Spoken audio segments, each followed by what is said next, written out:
Bonsoir, bienvenue sur le plateau de Ce soir ou jamais pour cette dernière émission de l'année 2014. On va se demander ce soir si la loi Macron pour la croissance va effectivement favoriser la croissance, si l'Allemagne est si bien placée que ça pour nous donner des ordres, si la Chine est devenue vraiment la première puissance économique mondiale et si Louis XIV, il y a 300 ans, était réellement le monarque le plus puissant sur Terre.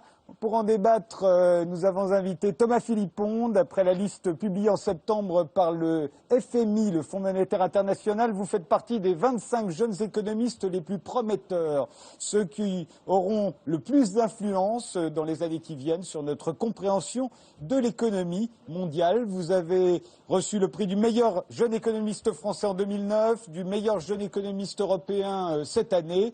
Vous êtes l'auteur d'un livre, Le capitalisme d'héritier, sous-titré La crise française du travail. Vous avez été de 2012 à 2013 l'un des plus proches conseillers de Pierre Moscovici au ministère de l'économie et des finances. Et vous êtes aujourd'hui professeur à l'université de New York. Natacha Valla, vous avez été chef économiste chez Goldman Sachs pour la France, l'Italie et la zone euro de 2008 à 2013. Vous êtes aujourd'hui directrice adjointe du Centre d'études prospectives et d'informations internationales, un organisme public qui dépend du Premier ministre. Irène Inchospé, vous êtes journaliste économique, vous avez été journaliste économique au Point, puis à Challenge et aujourd'hui à l'Opinion. Vous êtes l'auteur avec Sylvie Atmer de L'horreur fiscale. Florian Philippot, vice-président du Front National et député européen. Alors pour ceux qui pourraient s'étonner que vous soyez le seul responsable politique présent sur ce plateau pour le débat de ce soir, l'explication est simple. Il s'agit d'un déficit du temps de parole à l'égard du Front National qu'il convient de rattraper. Fyodor Rylov, vous êtes avocat, vous êtes membre du Parti communiste, mais militant de base. La presse vous appelle l'avocat rouge, la star du barreau au service des ouvriers, l'homme qui fait trembler les patrons. En effet, dès qu'une délocalisation se profile, une fermeture d'usine, un plan social, nombre de syndicats font appel à vos services. Vous défendez en ce moment, par exemple, les anciens salariés de Maury Ducrot, de Continental, de Peugeot ou de Goodyear. Paul Jorion, anthropologue, sociologue, vous êtes devenu économiste en travaillant dans une banque comme ingénieur financier. Vous avez été, je le disais tout à l'heure, l'un des rares à prévoir la crise des subprimes. Votre livre intitulé « Vers la crise du capitalisme américain » était paru en janvier 2007. Aujourd'hui, vous publiez avec Bruno Coleman un livre d'entretien, « Penser l'économie autrement ». Et en janvier, ressortira en poche Misère de la pensée économique, dans lequel vous décriez les errements d'une science qui, d'après vous, n'en est pas une. Alors commençons tout de suite par l'actualité. L'actualité, c'est la loi Macron, censée faire repartir la croissance et l'activité économique. Regardez. Macron, c'est à la fois le patronyme du ministre de l'économie et le nom de la loi qu'il va tenter de faire adopter par le Parlement. Emmanuel Macron qui dit vouloir lever les verrous qui, selon lui, freinent la création d'emplois. Commerce, transport ou encore profession réglementée, la loi Macron s'attaque à des secteurs variés. Le ministre de l'économie souhaite ainsi faire passer de 5 à 12 le nombre de dimanches ouverts autorisés et créer des zones touristiques internationales ouvertes tout le week-end et en soirée. Nous allons proposer aux maires d'avoir non pas 5, mais 12 dimanches à leurs mains. La loi Macron prévoit aussi de faire rentrer des entreprises privées dans certains secteurs qui leur étaient jusque-là fermés. Par exemple les transports. Des lignes d'autocars pourraient être créées pour concurrencer le TGV et les aéroports de Lyon et de Nice pourraient être privatisés. C'est plus d'égalité sur l'accès au territoire pour celles et ceux qui ne peuvent pas forcément prendre le train, ou pour certains déplacements où le train n'existe pas, ou qui ne peuvent pas prendre leur véhicule particulier. Mais c'est aussi la création d'un vrai levier, d'un vrai secteur économique. Ils sont huissiers de justice, notaires ou avocats. En tout, 6 professions réglementées menacées, disent-ils, par le projet de loi Macron.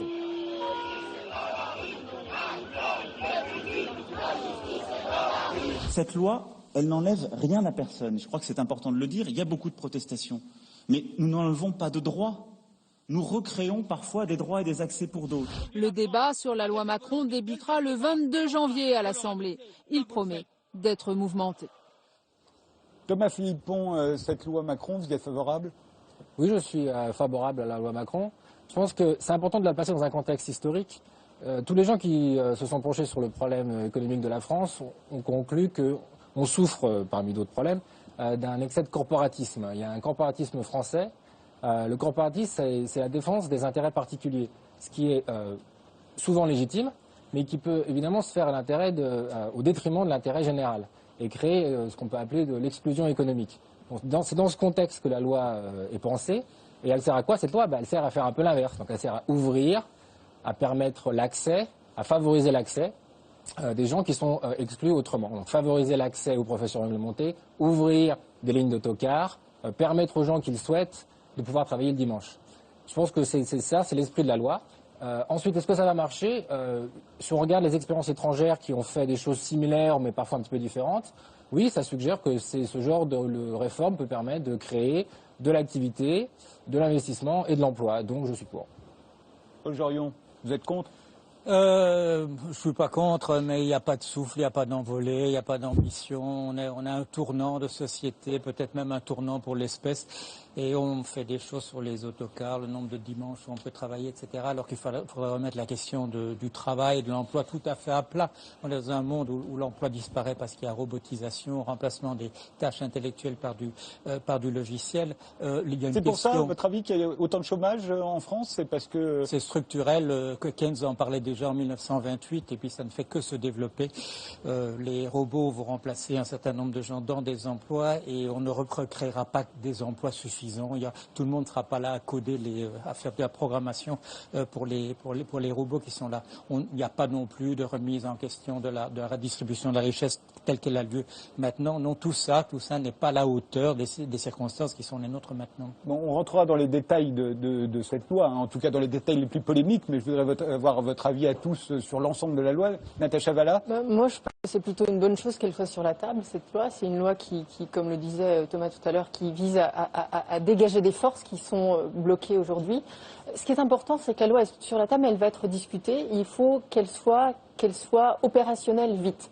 Moi, je pense que dans cette stratégie de réforme qu'on a amorcée par une communication en début d'année et puis qui s'est déroulée petit à petit sous différents angles, la loi Macron contient des éléments, elle est incomplète, elle est imparfaite. Il y a d'autres professions réglementées qu'il faudrait bouger, comme les liquidateurs judiciaires, etc. Mais l'esprit est là. Maintenant, il faut pour qu'elle soit vraiment appliquée, ce qui est fondamental, il faut qu'il y ait un calendrier concret d'application. Il faudrait qu'elle soit votée déjà. Il faudrait déjà qu'elle soit votée. Il faudrait qu'il y ait un calendrier qui arrive, qui n'étale pas sur 2-3 ans la mise en œuvre des critères retenus.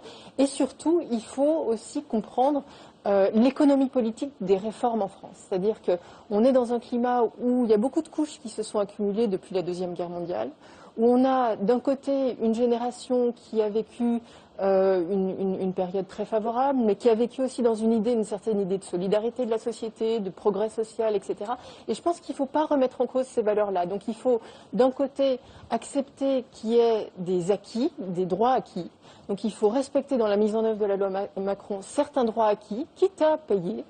Mais en face de ça, il faut savoir que quand on respecte les droits acquis, en gros, de la génération des baby-boomers, il faut en face être capable d'aller dire aux générations jeunes qui vont devoir supporter le coût financier de ces droits acquis, qu'il va falloir trouver une solution pour les compenser. Et les compenser, ça peut se faire par un transfert fiscal, ça peut se faire de différentes manières. Mais je pense que c'est cette dimension d'économie politique de la réforme pour qu'elle soit effectivement appliquée et non qu'elle tombe aux oubliettes comme beaucoup de projets de loi sont tombés aux oubliettes. Je pense que c'est vraiment la priorité aujourd'hui. M. Dorilov, vous voulez qu'elle soit votée et appliquée, vous?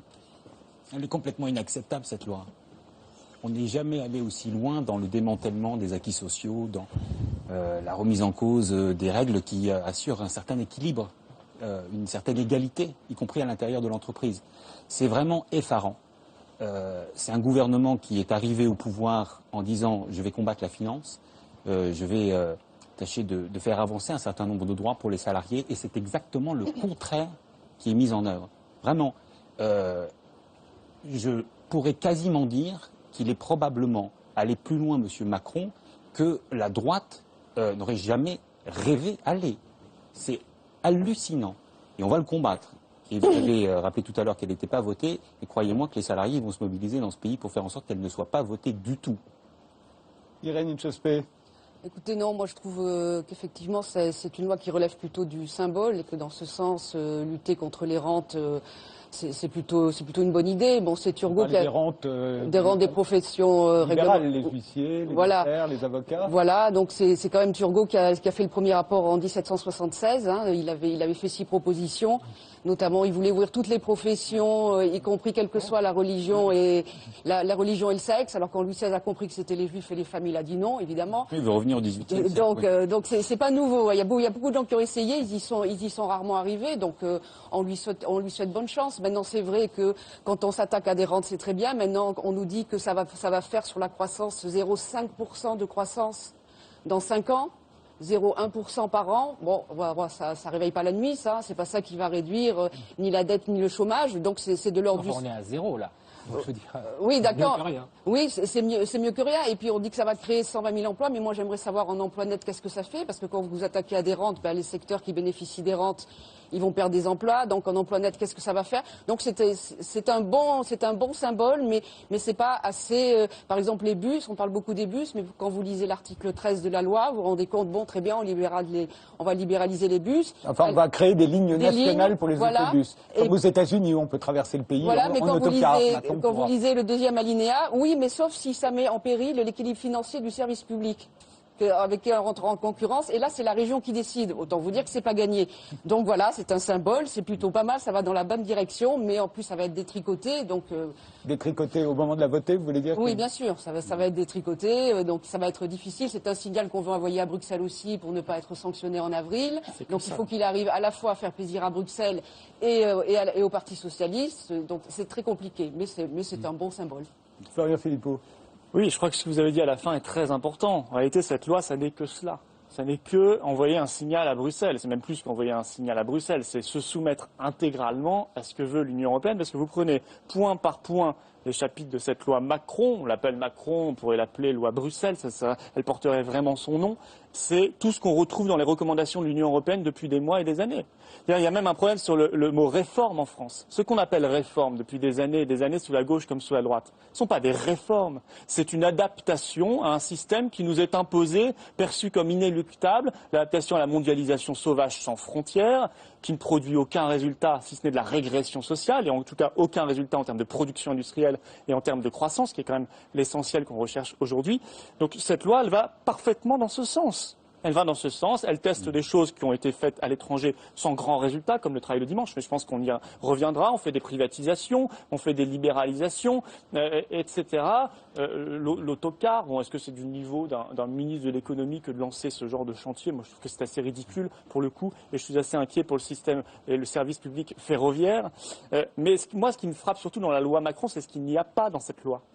Je suis toujours frappé de voir qu'en France, on parle d'économie, de progrès social, sans mettre en avant les grands leviers de l'économie. On ne parle pas de la monnaie. C'est quand même un grand levier de l'économie, la monnaie. Le problème de l'euro. Et ce débat, en ce moment, il est en plein en Italie. On ne parle que de ça en Italie en ce moment, de l'euro. En France, non, il ne faut pas en parler, c'est tabou. C'est un dogme. On ne parle pas des frontières et du protectionnisme intelligent. C'est pratiqué par beaucoup de pays dans le monde. On ne parle pas du patriotisme économique pour nos PME.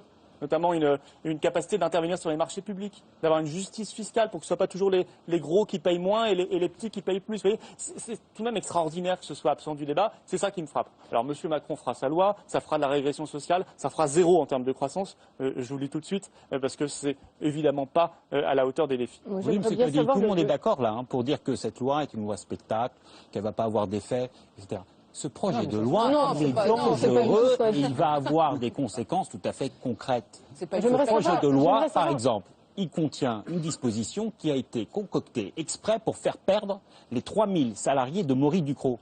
C'est-à-dire que cette législation-là, si elle est adoptée, elle va faire en sorte que les salariés de Maurice Ducrot qui ont gagné à 2 reprises sur le caractère totalement illégal de leur licenciement pourraient subir un échec devant le Conseil d'État. Parce que M. Macron, sur ordre, manifestement, a, avec ses quelques conseillers, préparé dans cette législation qu'il propose à l'Assemblée nationale une disposition planquée dont personne ne parle. Et quand vous dites sur ordre de qui? Probablement de son patron. Du président de la République ou du Premier Non, ministre? mais non, son patron, c'est pas lui. Son patron, c'est la finance, son patron, c'est la banque, son patron, c'est tous ceux qui manifestement l'ont embauché depuis le début et se servent de lui comme d'un prestataire. C'est un prestataire, M. Macron. Et je pense que la plupart des autres ministres de ce gouvernement sont des prestataires. Qui servent qui? pas la gauche, hein, pas ceux qui les ont amenés au pouvoir, hein, qui servent les actionnaires, les fonds d'investissement, ceux qui veulent démanteler la protection des travailleurs dans ce pays, ceux qui veulent faire en sorte que l'égalité ne soit plus la pierre d'angle autour de laquelle nous organisons notre société, ceux qui veulent nous faire basculer dans le camp des sociétés qui sont déjà totalement appauvries, où la masse des travailleurs se bat tous les jours juste pour gagner de quoi payer son loyer et manger. C'est ça la réalité. On va parler de l'Allemagne tout à l'heure, des 8 millions d'Allemands qui gagnent 400 € par mois. C'est ça qu'on veut ? C'est avec ça qu'on va y arriver ? Je pense que les Français sont quand même suffisamment intelligents pour voir que quand ils vont aller acheter leurs médicaments, ils ne seront pas forcément obligés d'aller dans une pharmacie pour aller acheter du Doliprane. Ils le payeront peut-être un petit peu moins cher. Que quand ils iront... C'est dans la loi Macron, ça ? Non, alors c'était discuté, mais c'est dans l'esprit. Moi, je parle des professions réglementées et je parle des rentes dont Irène Hinchospé parlait tout à l'heure. Et qu'effectivement, je crois savoir que les avocats font partie des professions. Alors, on va rentrer dans un minimum dans le détail. Par rapport aux rentes, je pense que les Français sont suffisamment intelligents pour comprendre qu'ils vont payer moins cher quand ils vont acheter ou vendre leur maison, qu'ils vont avoir accès à un certain nombre de services de façon beaucoup plus efficace, et que donc ce sera un input direct sur leur pouvoir d'achat. Ça leur permettra d'améliorer leur quotidien, comme vous dites, comme tout le monde travaille et que tout le monde effectivement, ceux qui travaillent, ceux qui ont la chance de travailler, ils ont du mal à joindre les bouts. Alors, deuxième point sur la loi Macron. Je pense que, pour résumer ce que dit Natacha Valla, elle dit que c'est bien d'ouvrir ces professions à la concurrence et de les obliger, dans un certain nombre de cas, à baisser leurs tarifs. C'est ça que vous êtes en train de dire. Non, mais ce qui est intéressant dans ce que vous dites, c'est le coût de la concurrence pour faire baisser les prix, excusez-moi, on nous l'a fait depuis 10 ans. On l'a fait sur les renseignements téléphoniques, on est passé du 12 au 118, machin chose, les prix ont été multipliés par 5. On n'en a plus tellement besoin aujourd'hui des renseignements. On nous l'a fait sur l'électricité, ils n'ont jamais augmenté autant depuis qu'on a fait la libéralisation. Pareil pour le gaz. Allez voir chez nos voisins. Pareil pour le ferroviaire. Ça n'a pas de sens. Et sur la téléphonie mobile. Moi, je veux dire, les professions réglementées qui ont fait des réformes. Combien coûte un abonnement Internet aux États-Unis ? Ça coûte moins cher ici qu'aux États-Unis d'avoir un téléphone portable. Ça, si vous voulez, on a eu la chance d'avoir un système au départ qui avait été mis en place par une infrastructure publique. Et on l'oublie, je crois. C'est que la France a eu cette chance-là. Là, c'est un autre sujet. Les professions réglementées, c'est intéressant. Moi, je suis pour des réformes. Nous, on a consulté, on a vu beaucoup de professionnels, de syndicats, etc. Des réformes peuvent toujours être faites, bien sûr. Il faut réformer. Mais là, c'est pas ça. Là, c'est évidemment sous la pression des plus gros, essentiellement des lobbies anglo-saxons, qui décident de tout à Bruxelles, qui est la grande ville des lobbies dans le monde, même devant Washington. Il y a 15 000 lobbyistes à Bruxelles pour l'Union européenne et la Commission. Eh bien, on décide de créer un marché supplémentaire pour les gros ou pour la grande distribution, comme ils le feront, c'est l'étape d'après, pour les pharmacies. Ça a été effectivement retiré de cette loi, mais ça reviendra au détriment des indépendants et des petits. Voilà. Et c'est donc au détriment aussi de l'aménagement du territoire. Parce que vous parlez de la pharmacie, mais vous n'aurez même plus le choix d'aller chercher votre Doliprane à la pharmacie parce qu'il n'y en aura plus. Donc effectivement, vous devrez prendre votre voiture et aller en grande surface dans l'agglomération. Ça fera plus de pollution. Vous allez régler le problème du chômage, là, tout ça. Non, mais ça, c'est l'argument. Laissez parler Thomas Philippon. Non, moi, j'ai exposé l'idée qu'il manquait les grands leviers. Assez juste, mais il y a un point important à garder en tête. Parfois, le mieux peut être l'ennemi du bien. Mais si on oublie ça, on oublie tout. Ce qui est dangereux dans la loi Macron. Non, mais le mieux peut être pas abordé. Hein. Donc, la moitié des gens qui sont contre parce qu'il n'y en a pas assez, la moitié des gens qui sont contre parce qu'il y en a trop, vous vous dites que forcément il y a quelque chose de bien à l'intérieur pour commencer. Et ensuite. Il n'y a pas ce qu'il faut. Oui, mais si on dit, si la critique, ça consiste à dire qu'il n'y a pas ce qu'il faut, qu'il faudrait faire autre chose en plus. Les choses telles que vous les pensez. Mais qu'est-ce qu'il y a dedans que vous trouvez absolument inefficace? Dites que vous êtes content parce que la loi Macron organise le démantèlement d'un certain nombre de protections à l'intérieur de l'entreprise qui vous semble superflu.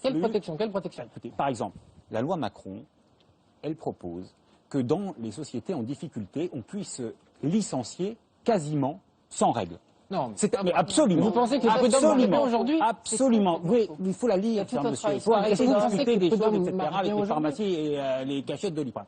Il faut lire les lois et regarder ce qu'il y a dedans. Oui. Parce que je vous garantis que dans la loi Macron, il y a un certain nombre de dispositions qui peuvent très profondément modifier la réalité économique dans ce pays, et cela contre les salariés, contre ceux qui aujourd'hui cherchent un travail. On est face à une législation qui va faire reculer le pays de 25 à 30 ans. Et l'un des exemples, je viens de le citer, c'est qu'on va inciter les grands groupes à organiser la faillite de certaines de leurs filiales pour que dans ces filiales, on puisse se licencier sans règle. Non, ça, c'est Et ce qu'elles font déjà. Non, mais ça, c'est ce qu'elles font déjà. Non, monsieur. Aujourd'hui, dans une société en faillite, vous ne pouvez pas licencier sans règle. Et je vous en fais la démonstration quand vous voulez. Si cette loi passe, oui, on va inciter les groupes à organiser elles-mêmes la déconfiture de certaines de leurs filiales à l'intérieur desquelles ils veulent supprimer des centaines ou des milliers d'emplois. Les groupes comme les petits, grave. C'est gravissime. C'est quoi les délais? On va vers la déréglementation le délai moyen des prud'hommes en région parisienne, c'est 4 ans. C'est que vous souhaitez. Dites-le, monsieur Tadei, vous voulez qu'on puisse licencier dans ce pays sans règle. Laissez-les parler comme ça. Je veux que les gens qui veulent travailler le dimanche puissent travailler le dimanche, ça c'est dans la loi. Mais dites-le. Et je pense que des prud'hommes avec un délai de 4 ans en moyenne sur la région parisienne, libérez-vous. Voilà. Alors, effectivement, cette loi Macron touche aussi, veut réformer les tribunaux des prud'hommes. Irène, et puis. Non, mais là, on a une description apocalyptique. Donc, Macron qui est au service de la finance, qui est une espèce de marionnette, les patrons qui sont tous les couteaux dans les dents avec la seule intention de virer des gens. Non, mais on rêve quand même. C'est complètement caricatural. Non, mais la loi Macron, elle n'est pas miraculeuse, elle va dans le bon sens. Et quand vous dites qu'il est un prestataire, moi, je dirais qu'il est plutôt l'administrateur judiciaire d'un pays qui est en dépôt de bilan. Alors, comme administrateur judiciaire, il essaye, comme tous les administrateurs judiciaires, de dire je vais essayer de sauver la boîte. Et il fait ce qu'il peut. Il fait ce qu'il peut pour essayer de sauver la boîte. Ma conviction, c'est qu'il n'y arrivera pas. Parce que, effectivement, et pour l'instant, il y a des tas de problèmes qui ne sont pas... Parce que ça suffit pas? Non, bien entendu, ça ne suffit pas. Ça peut créer donc un peu de croissance, mais ça ne suffit pas à régler les grands problèmes qui sont l'endettement public, le déficit, ça, on est pas d'accord. le chômage. Donc ça suffit pas. Mais le SMIC, par exemple. Comment? Ça ne supprime pas le SMIC, par exemple. Mais on ne parle pas du tout des réformes profondes du droit du travail. Non, mais là où vous avez raison, là où vous avez raison, c'est que je crois que attendez, vous parlez tous en même temps. Vous parlez tous en même temps.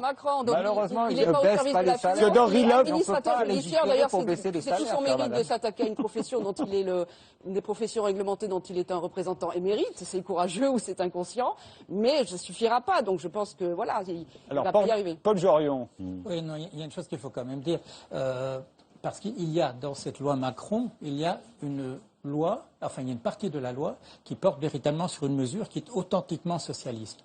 Cette mesure lie les salaires aux dividendes qui sont donnés à ceux qui ont des actions dans les sociétés. Quand le rendement de la compagnie augmente, eh bien, il ne faut pas uniquement que ce soit les actionnaires, les détenteurs du capital qui soient récompensés, il faut également que les salariés bénéficient de cela. Ça, c'est dans la loi. En augmentant les salaires. Et ça, oui, effectivement. Et ça, c'est dans la loi, et ça va être supprimé. Voilà. La seule chose augmente les salaires. La seule chose qui était socialiste là quelque part, et c'est M. Sarkozy, paradoxalement, qui avait fait passer ça, la seule chose véritablement socialiste, on va l'enlever à la demande de Bruxelles. Ça, c'est dans la loi Macron. Dans la loi Macron, on va enlever cette mesure-là. C'était une mesure sarkozyste. Voilà, et qui était une mesure socialiste, parce qu'on faisait bénéficier tout le monde. Je vais encore citer M. Sarkozy, c'est celui qui, en octobre 2008, a dit « Le marché tout-puissant, c'est fini ». Eh bien, il est revenu. Il est revenu. Oui, il en a dit des choses, Sarkozy. Il est là. Oui. Mais on va Donc vous rendez compte que là, Sarkozy... Non. Je vais mentionner M. Hollande. M. Hollande a dit « La finance, c'est notre adversaire ». Eh bien, notre adversaire, il a gagné par knock-out. On est par terre, on rampe devant lui. Si il y a encore un tout petit peu, on est encore un petit peu là, on rampe devant le et marché. Et là, cette loi Macron, c'est une façon de ramper pour vous devant la finance Oui, exactement. Bien le fait de donner 5 dimanches de plus travaillables. Oui, et les autocars, non, les ramper. Alors, attendez, Natacha Valla. Il y a un dénominateur commun, à tous les éléments de la loi Macron, c'est d'encourager la création d'emplois. Dans ce pays, la création d'emplois aujourd'hui, elle est gelée. Parce qu'on a le choix entre un CDI qui est surprotecteur et un CDD qui est sous-protecteur. Et ce vers quoi on voudrait aller, c'est un contrat ou moins de contrats. Il y a je ne sais plus combien de types de contrats en France, vous le savez sans doute beaucoup mieux que moi, une vingtaine, je crois. Aller vers moins de contrats, mais qui soit plus vers le CDI, vers le contrat qui protège le plus les salariés. Aujourd'hui, quand on est embauché, on est majoritairement, et qu'on est jeune, on est majoritairement embauché en CDD. Quand on est embauché en CDD, on n'a pas le droit d'acheter un appartement, aller voir une banque, impossible d'avoir un crédit, impossible d'avoir une location, on est coincé. Quand on est en CDD, jeune en CDD, qu'on a achevé les 3 ans de son CDD et qu'on veut passer en CDI, on a une chance sur 3 de passer en CDI. Alors, ne me dites pas que tout ce qui est dans la loi Macron, c'est pas pour essayer d'encourager dans les secteurs qui s'y prêtent, c'est-à-dire les secteurs où il y a des rentes. Des rentes, ce sont, en termes économiques, ce sont des sommes d'argent qui sont enlevées aux consommateurs au profit d'entreprises ou producteurs qui bénéficient d'un certain pouvoir monopolistique. Ou des notaires ou des huissiers, en l'occurrence. C'est Keynes qui parlait d'euthanasie des rentiers. Hein. Oui, ou la rente de la finance, par exemple. Mais où est la finance de la loi Macron? Ça n'a pas Envoyez vraiment ce que vous dites. Non, mais moi, je suis frappé. Ce que vous dites, c'est on gère la pénurie. Voilà, on est à 0% de croissance depuis 10 ans, alors on gère. Donc on va essayer de partager un peu, de faire en sorte que ça se voit un peu moins et qu'on aille vers une société du salarié Kleenex. Comme ça, il y aura peut-être un peu plus d'emplois, mais en réalité, des emplois épouvantables. C'est pas tout l'inverse. Moi, je pense que la France, elle reste la 5e puissance mondiale. Que la France, elle a un génie national. Que la France, elle peut se redresser. Que la France, elle a même des richesses qui dépassent le territoire continental, puisqu'elle a le 2e espace maritime du monde. On n'en parle jamais. Vous allez nous parler d'exemples français ? Ce qui serait une source d'investissement culturel, diplomatique, énergétique, économique énorme, mais on n'en parle pas. Bon. Et surtout, je suis frappé, si vous voulez, de ce manque de confiance dans la France qu'on a enseigné aux générations de Français depuis des années et des décennies même. Ça a commencé sous Giscard. La France est une puissance moyenne, elle ne représente qu'1% de la population mondiale. Donc on lui promet simplement de s'adapter à ce que font les autres. À chaque fois de s'inventer un modèle, tous les 5 ans on change. En ce moment c'est l'Allemagne, ça ne va pas durer longtemps je pense. Il y a quelques années c'était le Japon, etc., etc. Non, moi je dis, allons vers les vrais débats. Il est tout à fait extraordinaire d'avoir un débat sur l'emploi et la croissance sans parler de l'euro par exemple, qui est quand même un destructeur de croissance, d'industrie et d'emploi phénoménal. Et pour ça, nous dire l'immigration. Pour cela, il suffit de regarder les chiffres de la zone euro depuis la création de la monnaie. Elle veut créer des emplois. Ce sont les plus. Une solution, c'est de supprimer toutes les règles. Parlez pas tous en même temps. Lui, il parle de l'euro, etc. Mais attendez. Je vous donne la parole après. Que le Front National parle de l'euro, ça ne vous étonnera pas. Bon, on est les seuls à en parler d'ailleurs. J'aimerais que d'autres en parlent également, en France en tout cas. Mais c'est vrai que c'est tout de même extraordinaire qu'on ne parle pas de cette question-là. Alors qu'il y a des drames à nos portes, l'Espagne, le Portugal, la Grèce, qu'on est la zone qui fait le moins de croissance depuis l'existence de cette monnaie unique. Mais il y a des dizaines d'économistes qui ont ouvert le débat, dont des prix Nobel, et que non, on ne parle pas en France. On ne sait pas pourquoi, on n'en parle pas. On ne parle pas du protectionnisme. Je veux dire, la loi Macron, moi, m'intéresse très moyennement. Je ne suis pas convaincu, par exemple, de l'intérêt de privatiser les aéroports, vous voyez. On vient de privatiser Toulouse pour le donner aux Chinois. Je trouve que c'est une folie. Ça doit d'abord rester public. Et en plus, il y avait des candidats français. On a préféré le vendre aux Chinois alors qu'on est à côté du siège d'Airbus. Je trouve que c'est une erreur. En l'occurrence, ils ne vont pas nous acheter Airbus, ils vont nous acheter la technologie d'Airbus. Et un jour, ils nous vendront les Airbus. En l'occurrence, il s'agit pour l'État de céder environ entre 5 et 10 milliards de possessions actuellement. C'est ce que j'appelle gérer la pénurie. C'est ce qu'on appelle aussi les privatisations. C'est-à-dire faire mieux que le statu quo. Par exemple, revenons. C'est pas mieux. Travaillons. Alors, le travail était le premier à le faire. Les Américains, il y a 40 ans. Les entreprises publiques. Le Canada l'a fait en 1985. La Hollande l'a fait en 1995. Il y a des économistes qui ont regardé ce qui s'est passé. En gros, l'estimation, c'est qu'au Canada, l'ouverture des magasins le dimanche, c'est entre 3 et 12% d'emplois en plus dans les commerces concernés. Voilà. Donc ça, c'est des faits empiriques qui sont avérés. L'Allemagne et l'Italie sont en train de faire machine arrière. 3% d'emplois en plus. L'Allemagne et l'Italie font machine arrière. 3% d'emplois en plus dans les domaines concernés, c'est pas ce qui va résoudre l'ensemble du problème du chômage en France. Non, c'est sûr. Mais c'est mieux que rien.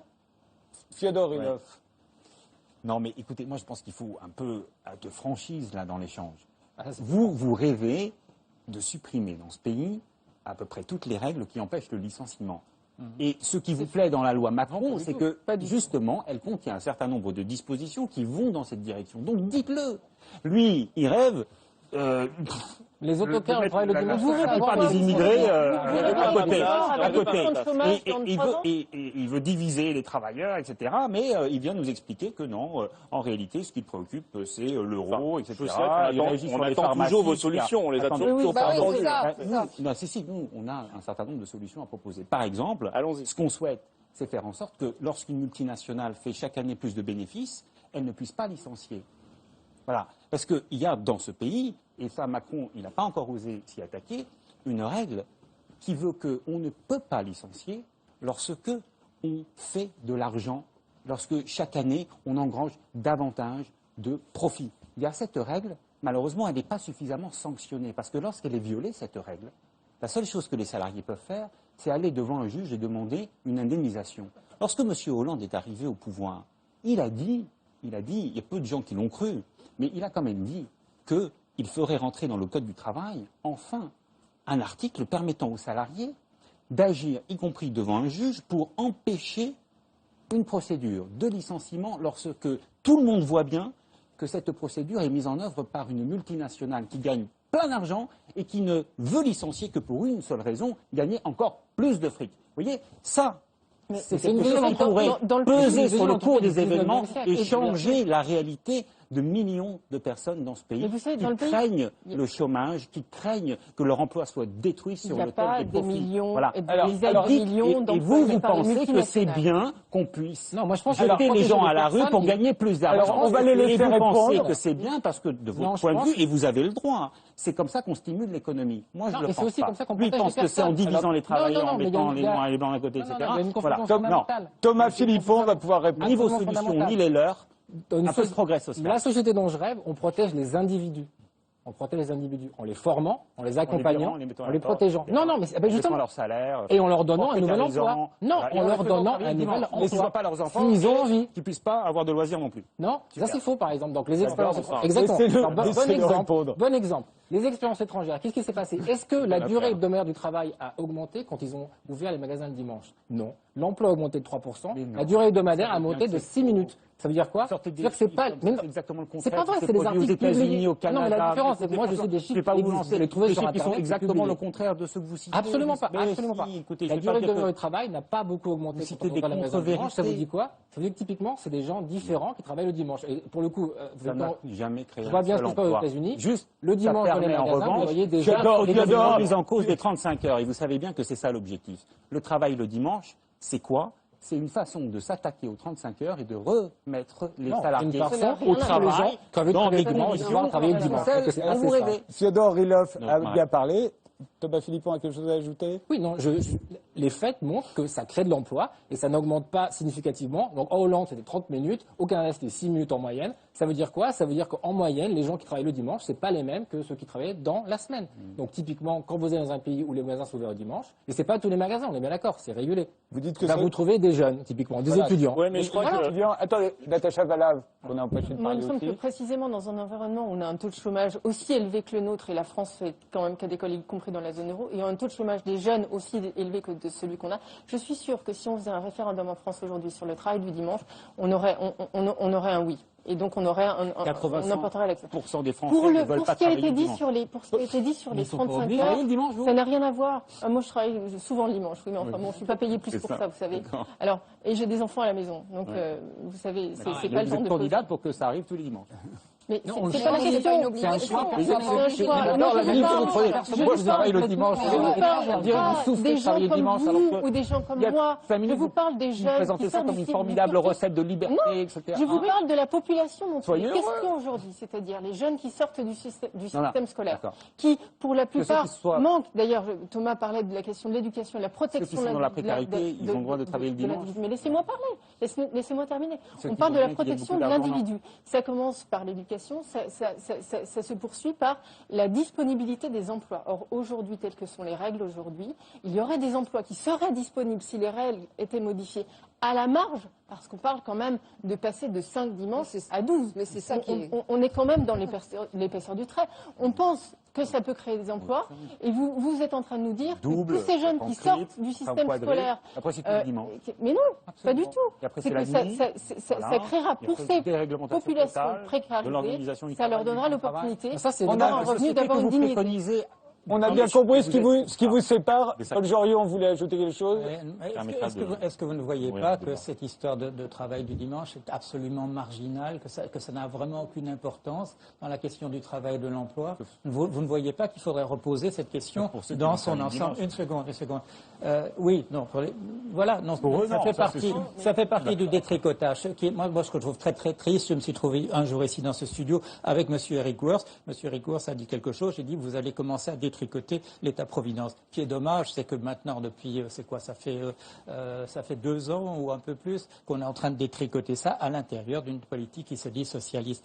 Il faut mettre la question de l'emploi et du travail, il faut la mettre à plat. Il ne faut pas envisager des petits machins ici et là, etc. Oui, je sais bien, en gros, c'est pour faire plaisir à Bruxelles. On leur donne le minimum possible, mais il ne faut pas quand même que nous soyons dupes, que nous prenions ça au sérieux, des mesures de ce type-là. Les autocars qui vont aller polluer sur le périphérique en plus, qu'on fasse baisser le prix. Pas du tout, c'est pas du tout pour qu'on fasse baisser un autocar, ça fait 1 minute par passager qu'on fasse baisser le prix du ticket de chemin de fer. Et le problème, on n'en ajoutera pas des autocars sur le périphérique. Pour les pauvres, pour les sans-dents, hein, c'est ça. C'est toujours la même chose. Bon, écoutez, la question qu'il faut poser, c'est la question il faut cesser, et moi j'appelle ça aligner les salaires de la Français sur ceux du Bangladesh, il faut cesser que la seule variable à l'intérieur de ce système, la seule qu'on prend en considération, parce qu'il faut bien dire que l'idéologie qui nous vient de Bruxelles, c'est une idéologie d'extrême droite, c'est pas une idéologie d'extrême droite folklorique, c'est une idéologie d'extrême droite des financiers qui nous met un monde dans lequel il y a une aristocratie, les gens qui font de l'argent, et on leur permet d'en gagner toujours plus, et dès qu'ils font comme ça, on enlève les lois qui sont là en présence parce que c'est eux, en principe, qui créent des emplois. Mais ils n'en créent plus. On sait très bien qu'ils n'en créent plus du tout. J'ai posé la question, c'était quand on a dit on va donner 35 milliards à la demande de M. Gattaz, etc. Et j'ai dit, on n'a pas de mécanisme pour créer des emplois avec ces 35 milliards qui vont être donnés là. Ça va passer en dividendes qui vont aller aux actionnaires et ça va passer dans cette démultiplication qui n'a pas de limite d'argent qui est gagné par les grands dirigeants d'entreprise, 450 fois plus que l'employé moyen, 43%. Mais là, on est d'accord avec tout ça. 43%. Mais ça n'a rien à voir avec la loi Macron. Comment ça n'a ça Mais c'est ça qui est lamentable. Il y a une chose qui n'est pas dans la loi Macron, c'est la question des salaires.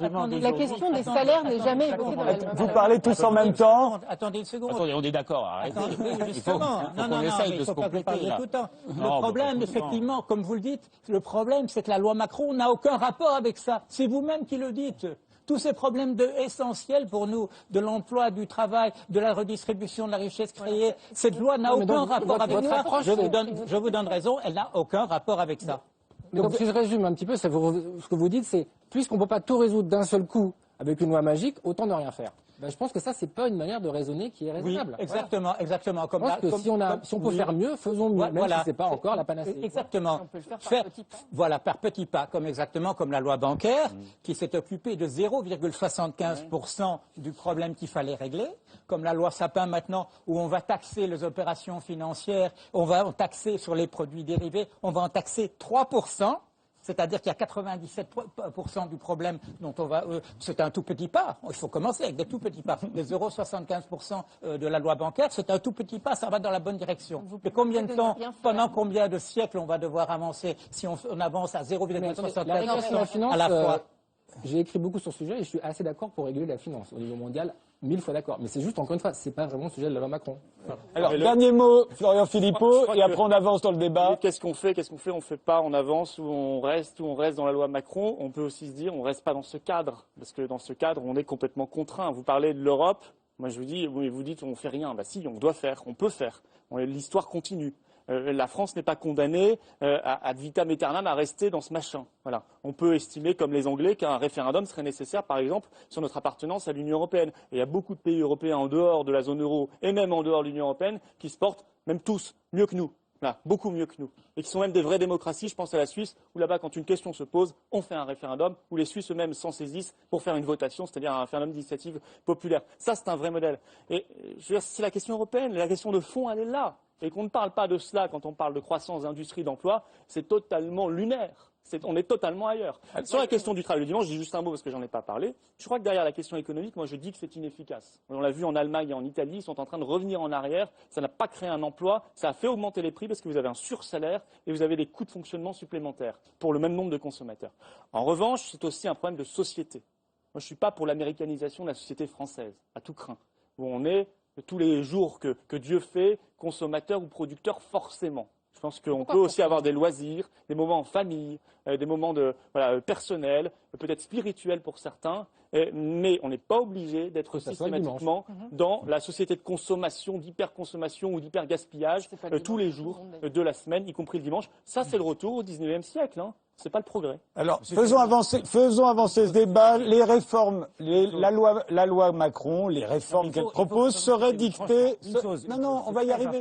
C'est très important. Parce que, écoutez, tout à l'heure, vous m'avez promis, pas d'interruption. Quand on veut parler, il a eu un magnifique final. Sauf quand on parle, je n'interrompais jamais mes invités, mais avec vous, je vais peut-être changer. Très important. Et comme ça fera évoluer, y compris l'émission.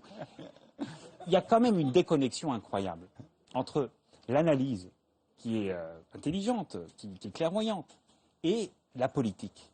Et il voit les choses, il comprend les problèmes, il a un certain nombre de solutions à préconiser, mais il ne voit pas que le choix politique qui est véhiculé dans la loi Macron, à savoir imposer idéologiquement la libéralisation de la société dans laquelle nous vivons, c'est-à-dire préconiser exactement le contraire de ce que monsieur appelle de ses voeux, vous voyez, ça, il ne le capte pas. Et je crois que c'est en partie pour cette raison que vous avez ici, principalement comme invité, des économistes, un avocat, etc. Je ne sais pas exactement ce qu'il fait, ce monsieur, mais député européen. Je connais bien le système, j'y suis à l'intérieur, je vois la machine et j'essaie de la ralentir au maximum. Qui est pour l'immigration, mais où voulez-vous en venir Non, mais ce que je veux absolument souligner, c'est que cette espèce de déconnexion absolument incroyable entre ce que dit monsieur et ce que les politiques essayent de préconiser à travers un certain nombre de législations comme la loi Macron, ça nous prive de la possibilité de trouver ensemble un certain nombre de chemins, vous voyez, lui et moi, par exemple, vous en parlerez après proposer une législation nouvelle qui irait dans le sens du progrès social. Parce que c'est par une législation nouvelle, c'est par la politique qu'on peut transformer les choses. Ce que je voulais dire, moi, c'est que les réformes dont on parle, la loi Macron en particulier, seraient dictées alors selon les uns par Bruxelles ou par l'Allemagne. D'autres diront que l'Allemagne et Bruxelles, c'est la même chose. Alors, est-ce que ces lois sont dictées par l'Allemagne et par Bruxelles? On va se poser la question. Mais d'abord, évidemment, on revient à certains différends entre la France et l'Allemagne auxquels on a pu assister ces derniers temps. Entre Manuel Valls et Angela Merkel, le sourire est cordial, mais les effusions ne sont pas de rigueur. Car c'est de la diète des finances publiques françaises qu'il est question. Je comprends les doutes et les interrogations du peuple allemand. Et moi, je veux dire aux Allemands que les réformes, nous allons les faire. Les Allemands aiment la France quand elle tient ses engagements.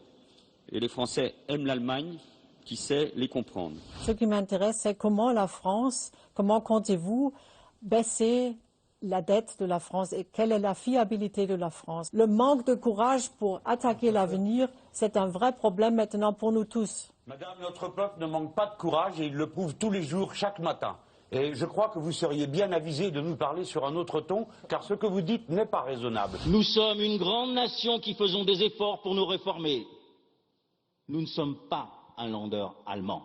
Il faut hausser le ton, dit-il. L'Allemagne est prise au piège de la politique austéritaire qu'elle a imposée à toute l'Europe. Ce qui frappe, c'est vraiment ce ton très direct employé par Angela Merkel. Une seule phrase, mais qui pèse lourd dans cette interview accordée ce matin au quotidien Die Welt. La chancelière allemande dit être d'accord avec le fait que les réformes actuellement engagées en France sont insuffisantes. Les ministres des Finances de la zone euro ont estimé eux aussi que le compte n'y était pas. En l'état, le budget 2015 n'est pas acceptable pour la France. Ces critiques ont suscité l'ire de Jean-Luc Mélenchon en VO. Regardez, Maul zu, Frau Merkel. C'est ferme ta gueule ou fermez votre gueule, Frau Merkel, Madame Merkel. Frankreich ist frei, la France est libre. Maul zu, la ferme sur Twitter, je ne sais pas si vous diriez la même chose d'ailleurs. Bon, écoutez, il a dit tout haut ce que sans doute beaucoup de gens pensent tout bas. Moi, je n'emploierai pas ces mots. Je dirais simplement que chacun s'occupe de ses affaires. Nous sommes la stabilité en Europe. Nous sommes la locomotive de la croissance. Si nous ne respections pas ce que nous avons décidé pendant la crise, alors nous sèmerions le doute et ce serait mauvais pour l'Europe. C'est pourquoi nous veillons au respect des règles. Alors, est-ce que l'Allemagne nous en demande trop? Nous ont rejoint sur ce plateau Jacqueline Hénard. Vous avez été la correspondante en France de journaux allemands tels que le Frankfurter Allgemeine Zeitung ou Die Zeit. Vous êtes l'auteur de L'Allemagne, un modèle, mais pourquoi? Et Guillaume Duval, rédacteur en chef d'Alternative. Je me suis trompé? Un modèle, mais pour qui? Pas pourquoi. Mais pour qui? Pardonnez-moi, vous avez tout à fait raison. Mais comme le livre s'est affiché, on aura rectifié de soi-même. Guillaume Duval, vous êtes rédacteur en chef d'Alternatives économiques. Vous êtes l'auteur de Made in Germany, le modèle allemand au-delà des mythes, qui a eu un certain retentissement lors de sa sortie l'année dernière, au point qu'il sort aujourd'hui en Allemagne et qu'il ressort en France en poche. Et vous publierez en janvier Marre de cette Europe-là, c'est une question, moi aussi, sur les méfaits de l'Europe libérale. Alors, est-ce que l'Allemagne nous en demande trop et est-ce qu'elle est bien placée pour nous donner des ordres, Guillaume Duval? D'abord, peut-être une remarque par rapport à ce que disait Angela Merkel tout à l'heure. L'Allemagne, aujourd'hui, ne respecte pas les règles européennes. Il y a une règle européenne qui a été introduite par le six-pack qui concerne les excédents extérieurs excessifs. L'Allemagne a aujourd'hui, suivant ces règles, des excédents extérieurs excessifs et j'espère que la Commission fera son boulot aussi vis-à-vis de l'Allemagne et pas simplement vis-à-vis de la France ou d'autres pays. Ça, c'est la première chose. La deuxième chose, ce qui se passe avec l'Allemagne, c'est qu'on est dans une situation tragique au sens grec du terme. Parce que l'Allemagne nous impose une politique suicidaire en Europe. Donc les Allemands se sont imposés à eux-mêmes des réformes très douloureuses au début des années 2000. La pauvreté a augmenté, les inégalités ont augmenté, les services publics ont fermé, les infrastructures se sont dégradées parce qu'ils ont fait beaucoup d'austérité, etc. Ils ont l'impression que c'est grâce à ça qu'ils vont mieux aujourd'hui. Je pense que c'est une erreur. Je ne vais pas revenir dessus. Vous expliquez dans votre livre Made in Germany. J'ai fait un bouquin pour expliquer pourquoi je pensais que c'était une erreur. Mais en tout cas, ils le pensent.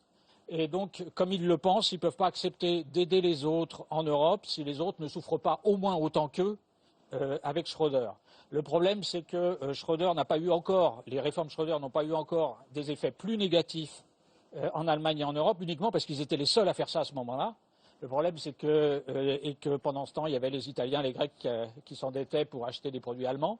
Mais si on s'y met tous en même temps, et c'est ce qui se passe aujourd'hui, c'est-à-dire que les politiques d'austérité étant partout, l'Europe est morte. Et malheureusement, c'est la conséquence, pour l'instant, qu'on voit déjà avec le succès de mon voisin en particulier. En France, c'est la conséquence de la politique que mène Angela Merkel depuis 4 ans. J'avais espéré pour ma part que le fait qu'on entre dans une grande coalition en Allemagne, que le SPD rentre au gouvernement, permettrait de changer la politique allemande en Europe. Pour l'instant, ça n'a pas été très loin sur ce plan-là. J'espère que ça ira suffisamment vite, suffisamment loin, parce qu'on n'a plus beaucoup de temps avant que les fascistes l'emportent en Europe. Jacqueline Hénard. Même question. Je suis dans le rôle de l'allemande ici. Hein. Non, vous inquiétez pas, il y en a d'autres qui seront d'accord avec vous. Écoutez, j'habite entre la France et l'Allemagne. Quand je suis en France, je suis dans un pays qui est profondément déprimé,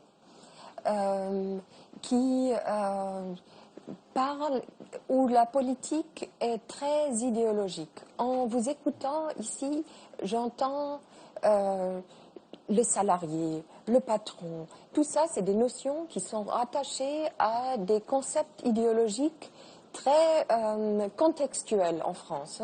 On voit très bien la gauche, la droite, les positions sont clivées et on a beaucoup de mal à se parler parce que les termes avec lesquels que l'on emploie sont déjà tellement connotés qu'on a du mal à discuter. Je vous ai écouté là discuter autour de la loi Macron et j'avais un peu de mal à comprendre de quoi vous parliez, quelle était la substance de la discussion. Il y avait des espèces de de boules là qui passaient avec des concepts idéologiques. Et moi, qui suis pas tout le temps en France, j'avais du mal à comprendre est-ce que la loi Macron finalement c'est bien, c'est pas bien, et qu'est-ce qui est là-dedans. Il y avait des doliprane qui se promenaient entre les deux côtés du plateau, et je pourrais sortir d'autres termes qui étaient très concrets, mais qui empêchaient de discuter du fond. Et j'ai l'impression qu'en ce moment, en France, on parle de beaucoup de petites choses, mais le virage que la France doit prendre, qui est un changement de système. La France a été portée par l'État, par une certaine construction des élites.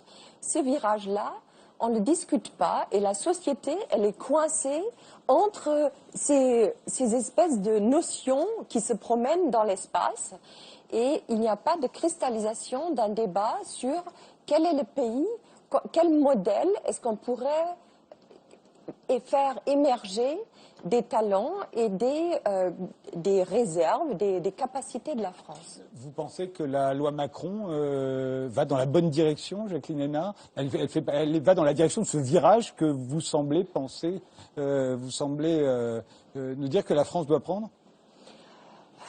La loi Macron, c'est un détail.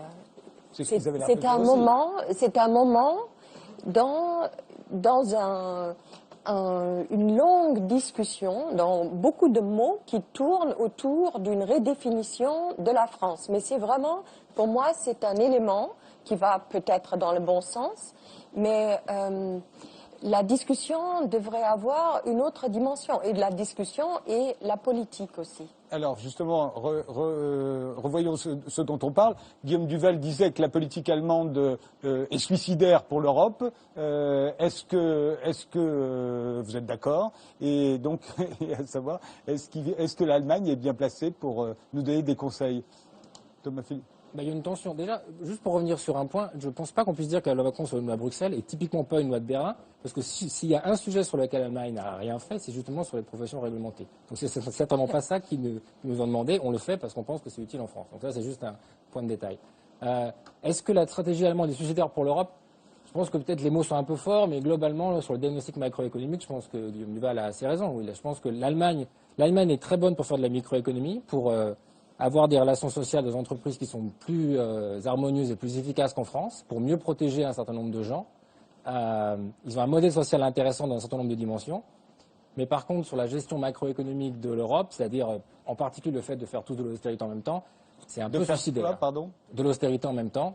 Et tous les pays étant aujourd'hui plus ou moins condamnés à l'austérité. Oui, c'est effectivement une mauvaise idée et ça peut être quasiment suicidaire. Oui, je pense que ça, c'est vrai. Florian Philippot. Oui, si vous voulez, moi je pense que l'Allemagne n'est absolument pas un modèle.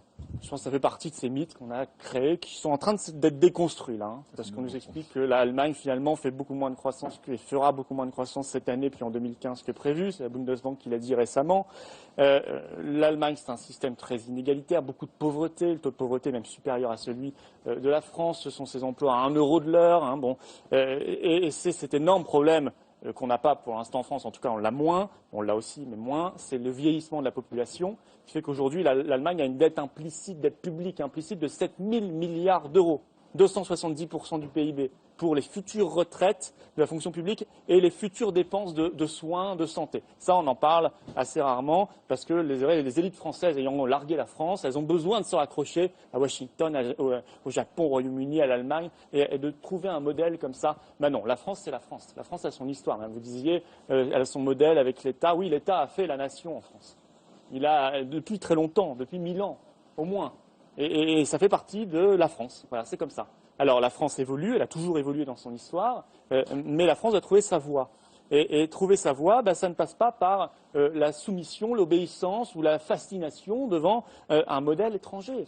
Je pense que l'Allemagne défend ses intérêts, elle a parfaitement raison de le faire. Moi, je ne reprocherai jamais à Mme Merkel de défendre les intérêts des Allemands parce qu'elle a raison de le faire, elle est élue pour ça, et je crois qu'elle essaie de le faire. Une partie de l'erreur, c'est qu'elle ne défend pas les intérêts de l'Allemagne. Et notamment avec l'euro, c'est vrai que l'euro est plus adapté à l'Allemagne qu'il ne l'est à la France. Ce qui est intéressant en Allemagne, par exemple, effectivement, c'est le soutien aux PME, aux grosses PME exportatrices qu'on n'a pas. Ce tissu, on l'a beaucoup moins en France. Là, il y a des choses effectivement effectivement à regarder qui sont intéressantes. Mais pour le reste, je ne suis pas fasciné devant tel ou tel modèle. Maintenant, l'Allemagne joue sa partition de plus en plus, de moins en moins plutôt. Elle ne se cache plus derrière Bruxelles. Avant, c'est vrai qu'elle passait par la Commission européenne pour essayer de faire passer les choses et de taper sur la France. Aujourd'hui, Bruxelles, c'est pas un pays étranger, Monsieur Philippot. Si, Bruxelles, c'est la Commission européenne, c'est pas la France. Et Madame Merkel, maintenant, dit directement aux Français ce qu'il faut faire. Là, on a même vu une députée européenne CDU, quand même, le ton qu'elle avait, c'est extraordinaire. Aucun parlementaire français ne se permettrait de parler comme ça à des élus allemands sur la télé allemande. Là, ça devient effrayant. Je veux dire,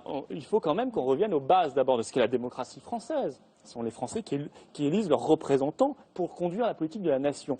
Et deux, je pense que l'Allemagne serait bien inspirée de revenir à une forme de modestie qu'elle doit avoir en voyant ses résultats qui sont très modestes et de défendre, eh bien, je pense, une coopération des nations libres. Si nous étions dans une coopération des nations libres et souveraines, il y aurait moins de tensions entre les pays. Parce que là, on voit monter les tensions entre les pays, je pense que c'est pas bon. C'est parce que nous sommes dans ce système de plus en plus fédéral qui nous impose eh bien, une espèce de loi unique, de vision unique des choses. Et on nous fait aller au corset vers le modèle allemand. C'est pas ce que je veux pour la France. On peut être très critique sur le modèle allemand, mais enfin, ils ont quand même un taux de chômage de 5%, ils ont des excès, ils sont à l'équilibre dans leurs comptes. Enfin, que ça soit un modèle, non, mais enfin de critiquer. Alors je crois qu'en ce moment, il y a des anticipations très négatives des chefs d'entreprise. C'est ça qui pèse sur l'activité à cause du conflit, notamment russo-ukrainien. Mais moi, ce que je veux dire... C'est dépassé. Les dernières prognoses, le baromètre de la confiance, etc., depuis 2 mois, ça a changé. Mais ce que je veux dire, c'est qu'on ne supporte pas que quand Mme Merkel dit qu'il faut défermer, par exemple, comme M. Matteo Renzi dit le lendemain quand François Hollande a dit « je ne respecterai pas les 3%, il a raison, c'est de l'ingérence aussi, mais personne ne s'en plaint. » Ça, c'était le Premier ministre italien. Voilà, quand on dit du bien de nous, on ne s'en plaint pas, quand on nous critique, on dit qu'il y a ingérence. Et ce que je voudrais dire, c'est que là où il y a un point de ressemblance, je pense qu'il faut remonter avant la période Schröder, parce que nos entreprises aujourd'hui, elles sont dans la même situation que les entreprises allemandes avant Schröder, c'est-à-dire des taux de marge extrêmement bas, elles sont les plus endettées d'Europe, elles n'investissent plus.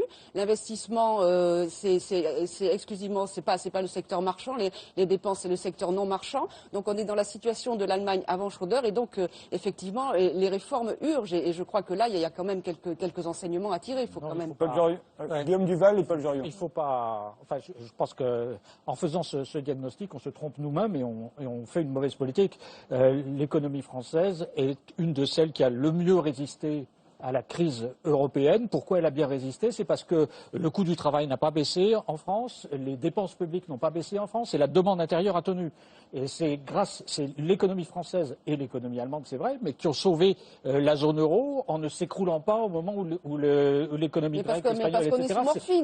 On est sous morphine des marchés financiers qui nous prêtent à des taux quasiment proches de zéro, alors que franchement, uniquement parce que... C'est pour ça qu'il ne faut pas sortir de l'euro. Mais uniquement parce qu'on est systémique, parce que la dette grecque à 330 milliards d'euros, on peut les laisser tomber, mais nous, non. Donc c'est pas... Mais les taux ne sont pas plus élevés dans les pays hors euro. Vous parlez tous ensemble. Non, mais c'est pas qu'on a mieux fait que les autres, on n'a pas fait les réformes, mais on est sous morphine des marchés parce qu'on est gros, on a la chance d'être obèse et d'avoir une dette de 2000 milliards d'euros, donc on nous laissera pas faire faillite pour l'instant, mais ça va pas durer. Donc on est en difficulté aujourd'hui. Donc ça va finir par un bain de sang. Faut pas dire non, mais c'est nous qui nous sommes le mieux tirés de la crise. C'est pas vrai, on n'a rien fait, on fait aucune réforme, on fait du surplace et on est perfusé par les marchés financiers jusqu'à ce que les marchés financiers décident que finalement les Espagnols, les Italiens, les gens qui ont fait des réformes, on va leur prêter à eux et puis à la France. Paul Jorion.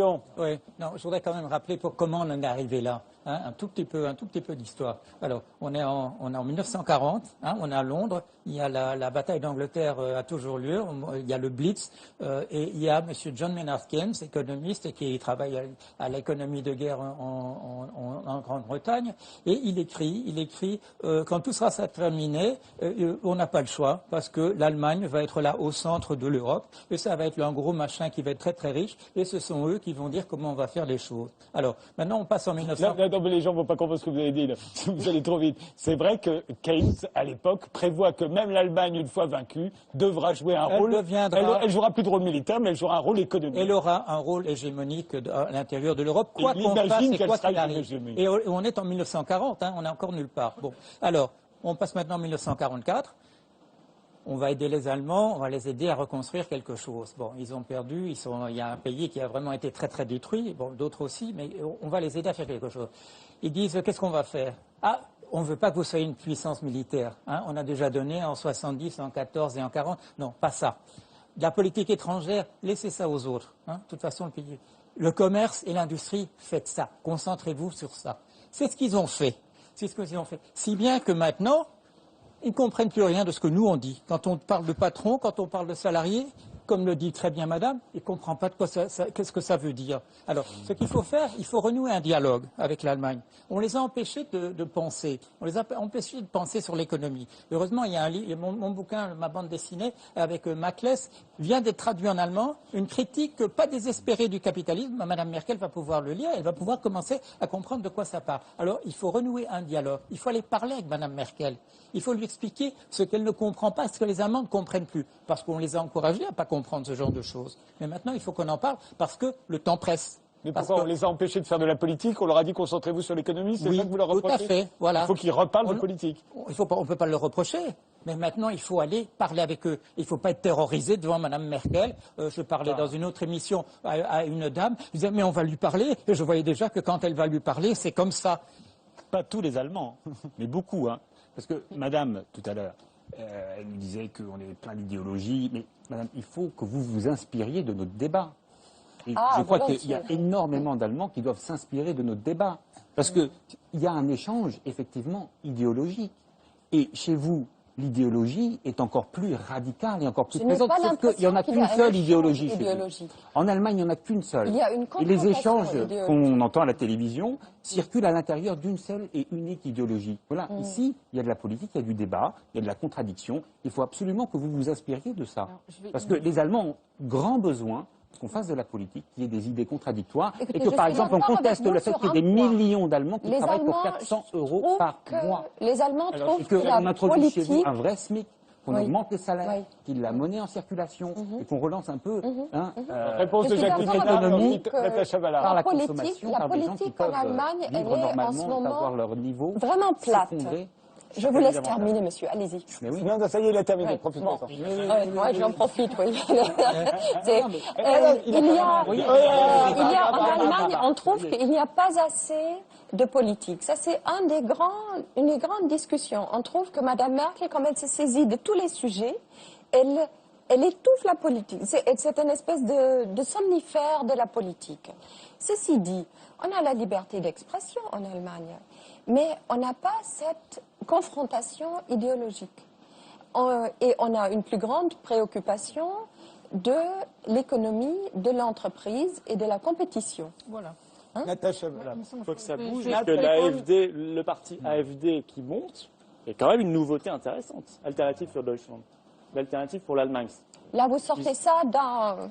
Si, ils ont fait un beau score, ils ont eu des élus aux élections. Oui, ils ont d'ailleurs aussi une alliance entre et d'ailleurs, c'est un phénomène l'extrême qu'on gauche voit et dans l'extrême tous les droite. pays européens, c'est-à-dire qu'on voit Podemos en Espagne qui crée un débat européen qui n'existait pas, ils sont à 28% aujourd'hui. On voit Syriza en Grèce, on voit des partis patriotes qui montent un peu partout et je m'en réjouis, ça fait naître le débat parce que je pense qu'encore une fois, le problème, ce qui va créer des tensions entre nos nations, on nous a dit l'Europe c'est la paix, non, je pense que de plus en plus l'Europe ce sera la guerre.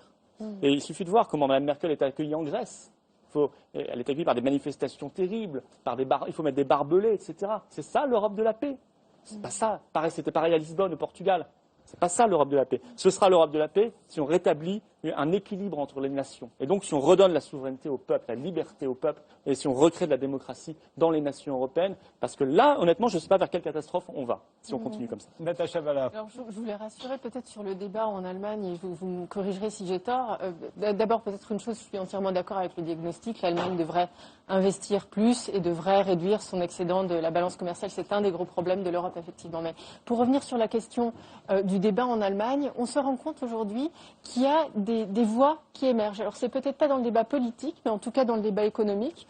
On se rend compte qu'il y a deux noms en Allemagne aujourd'hui qui comptent parmi les économistes. Il y a d'un côté, il y a le professeur Hans Werner Sinn, qui est porteur d'une vision très radicale par rapport à l'euro notamment, qui propose d'en sortir pour pouvoir y rentrer, etc. Mais en face, il y a un autre courant qui est beaucoup plus ouvert, beaucoup plus proche de ce qu'on peut penser en France, nous, qui reconnaît le fait qu'en Allemagne, il y a un problème démographique qui posera un problème pour le système des retraites, qui reconnaît qu'il y a un problème de sous-investissement et de manque à gagner d'investissement. Et ce deuxième mouvement, alors il y a une figure, Marcel Fratscher, qui émerge, qui a écrit un livre qui a eu beaucoup de succès, qui est beaucoup débattu. Et je pense qu'il y a un embryon de débat qui est très porteur et qu'on devrait mettre en avant en France parce qu'on ne le perçoit pas assez.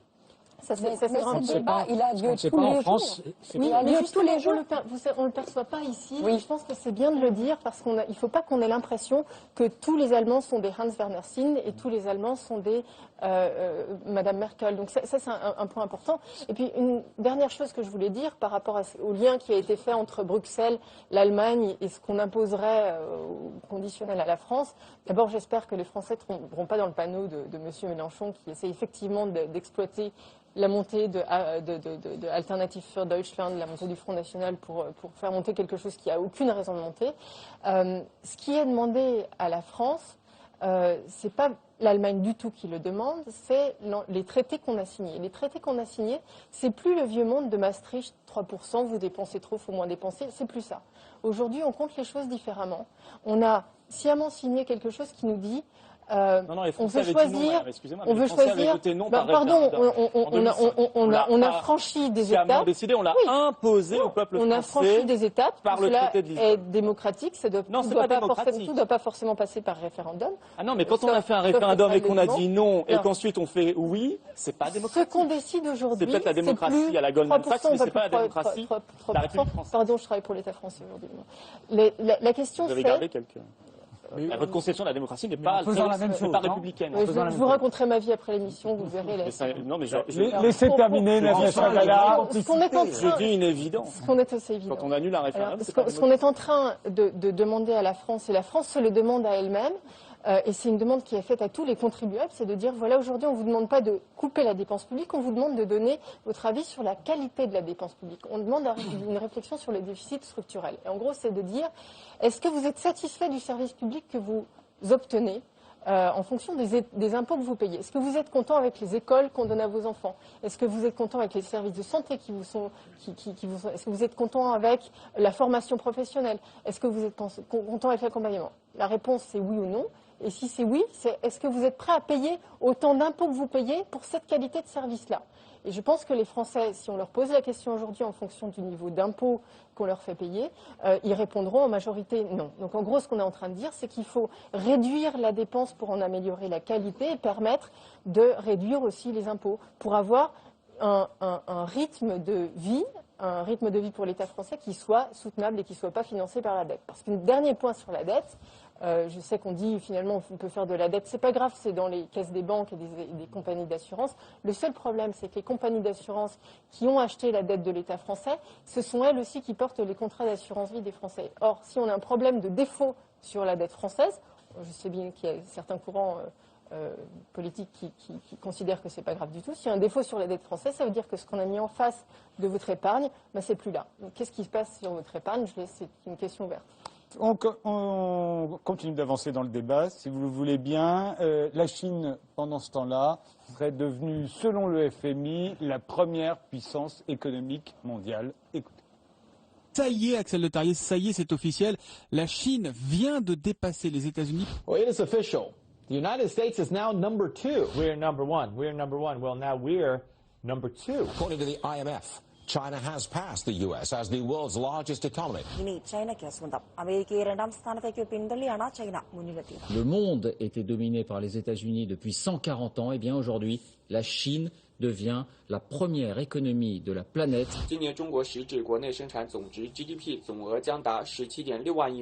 Pour la première fois depuis 1872, les États-Unis ne sont plus, en 2014, la première puissance économique mondiale. C'est ce qu'affirme l'étude du Fonds monétaire international qui place désormais la Chine en tête. Selon le FMI, la Chine, à parité de pouvoir d'achat, représente aujourd'hui 16,5% de l'économie mondiale, devant les 16,3% des États-Unis. Mais si la Chine concentre une grande part de la richesse mondiale, elle doit la partager entre 1,3 milliard d'habitants Résultat, du point de vue de la richesse moyenne par personne, le pays n'est qu'au 89e rang, encore très loin de la première place.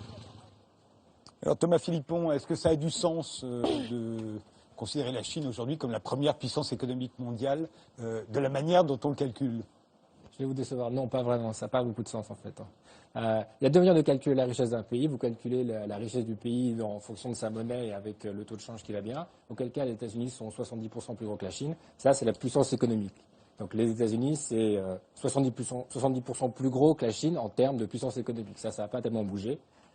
Il y a un autre calcul qui est que le pouvoir d'achat des ménages est plus élevé. Et quand vous faites ce calcul-là, vous trouvez qu'il y a des biens et services qui sont beaucoup moins chers en Chine. Et donc, pour un revenu donné, vous pouvez acheter plus de repas au restaurant, vous pouvez acheter le coiffeur pour moins cher en Chine. Et si vous faites ce calcul-là, vous pouvez avoir une impression biaisée sur le pouvoir relatif des deux pays. Mais je pense qu'on mélange les pommes et les poires, là.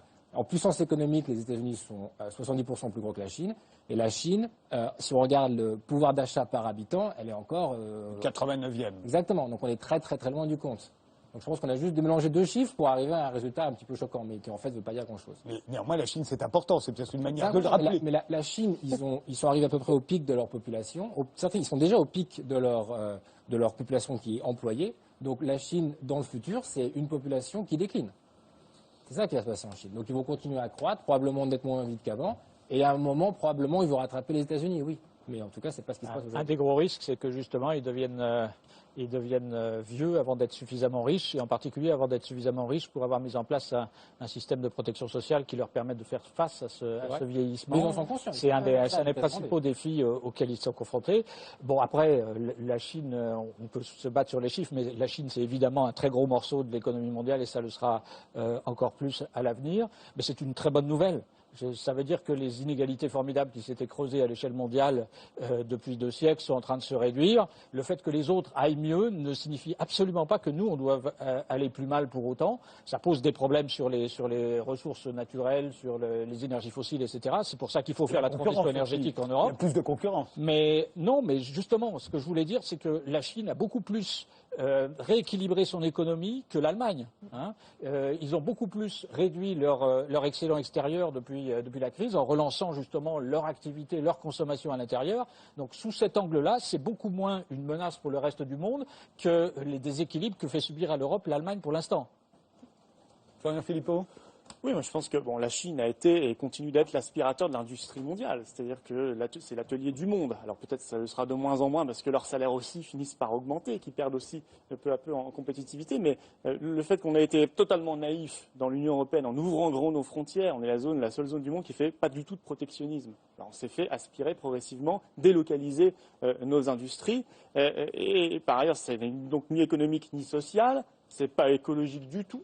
Pas écologique du tout, puisqu'on produit à 10 000 km dans un pays qui a très peu de normes, voire pas du tout de normes environnementales. Puis, il y a une pollution du fait des transports pour réimporter dans nos pays. Donc, on voit bien que c'est un modèle qui marche complètement sur la tête. Mais si vous voulez, au-delà de cela, et ça, je pense que ça pose la question du protectionnisme, vous savez qu'on est favorable, nous, à ce protectionnisme intelligent. Au-delà de ça, je pense qu'il faut regarder aussi la Chine comme une vraie vulnérabilité aujourd'hui dans l'économie mondiale. La croissance, elle est à 7,2%. Certains disent qu'en réalité, elle est beaucoup moins que cela. M. Artus dit 2%, peut-être. Parce que quand on regarde leur consommation d'énergie, ce n'est pas du tout 7% d'augmentation, c'est stable. Donc il y a un problème, quelque chose qui ne va pas. Peut-être qu'en fait, leur croissance est beaucoup plus faible qu'annoncé. Et deuxièmement, c'est une possibilité d'une bulle immobilière qui pourrait exploser. Alors imaginez une bulle immobilière chinoise qui explose parce que les prix ont augmenté de 20% par an jusqu'en 2013 dans l'immobilier chinois et que maintenant c'est stable, ça aurait des répercussions mondiales. Alors je pense qu'il faut anticiper ces questions-là, ces vulnérabilités-là, parce que sinon nous allons nous retrouver comme lors de la crise de 2008, où certains, vous monsieur, effectivement vous aviez parlé de la crise et se plaindre, mais la plupart en France n'ont rien vu venir et ça a été assez catastrophique. Paul Jorion. Oui, il faut situer là aussi dans le contexte. Par une politique coloniale, par une politique de la canonnière, en allant faire la guerre en Chine, on l'a empêché de faire sa révolution industrielle en même temps que nous. Alors, elle le fait beaucoup plus tard. Elle le fait maintenant sur un mode de capitalisme sauvage qui c'est vrai, elle est à deux doigts d'avoir elle-même, elle rattrape les États-Unis, elle va peut-être avoir sa crise des subprimes. Mais pourquoi est-ce que ce système fonctionne quand même? Parce que c'est un régime autoritaire où on change de cap toutes les semaines ou tous les mois, on nous dit qu'il va y avoir une bulle immobilière et puis ça ne se passe pas. Pourquoi? Parce que c'est un régime dictatorial. Le grand problème de la Chine, c'est qu'on ne peut plus respirer à Pékin, on le sait, donc le système s'arrête de cette manière-là. Et aussi le problème de la démocratie qui va un jour ou l'autre les rattraper. Dès qu'il y aura des problèmes, je dirais, véritablement au niveau du travail en Chine, et il y a des très beaux films d'ailleurs qui sont faits là-dessus qu'il faut aller voir, ça va exploser. Ça va exploser parce qu'il n'y a pas de démocratie. Il suffit de voir ce qui se passe en ce moment à Hong Kong. Hong Kong est un peu extérieur, mais c'est le problème de la direction politique de la Chine qui essaie d'envahir. Il y a ce mouvement des parapluies qu'on est en train de réprimer en ce moment. La Chine ne va pas pouvoir aller très loin parce que ce n'est pas une démocratie. Les régimes autoritaires ne durent jamais très longtemps. Fedor Rilov. Oui. En Chine, il y a des gens qui se battent là en ce moment pour essayer d'obtenir un tout petit peu plus de liberté. Et pas seulement de la liberté politique. Il y a un débat extraordinaire parmi la jeunesse chinoise. Moi, je m'y intéresse pas suffisamment, mais je reçois des échos qui sont extrêmement enthousiasmants parce que ces jeunes qui veulent une liberté politique, qui veulent enfin pouvoir parler, s'organiser, ont aussi des aspirations quant au modèle économique. Et leur rêve, ce n'est pas celui qu'on a entendu de l'autre côté de la table là tout à l'heure. Leur rêve, ce n'est pas d'adhérer au modèle allemand. Ils ont vraiment la volonté, il y a des expériences de réflexion qui avancent en Chine, en même temps qu'on se bat contre la dictature, et qui ouvrent des chemins absolument originaux. On réfléchit, par exemple, à comment on va refonder un marxisme qui permet le progrès social, la répartition des richesses de manière égalitaire. Il y a vraiment, du côté de la jeunesse chinoise qui se bat pour sa liberté, quelque chose, un vent nouveau qui va probablement aussi nous arriver ici. Ils ont surtout 10 millions de jeunes diplômés qui arrivent sur le marché du travail chaque année et un taux de croissance qui est effectivement tombé à 7. Alors 7 pour nous c'est incroyable, mais eux... C'est du rattrapage. Oui, mais 7,5 c'était le taux de croissance qui leur permettait effectivement que ces 10 millions de jeunes se trouvent un travail.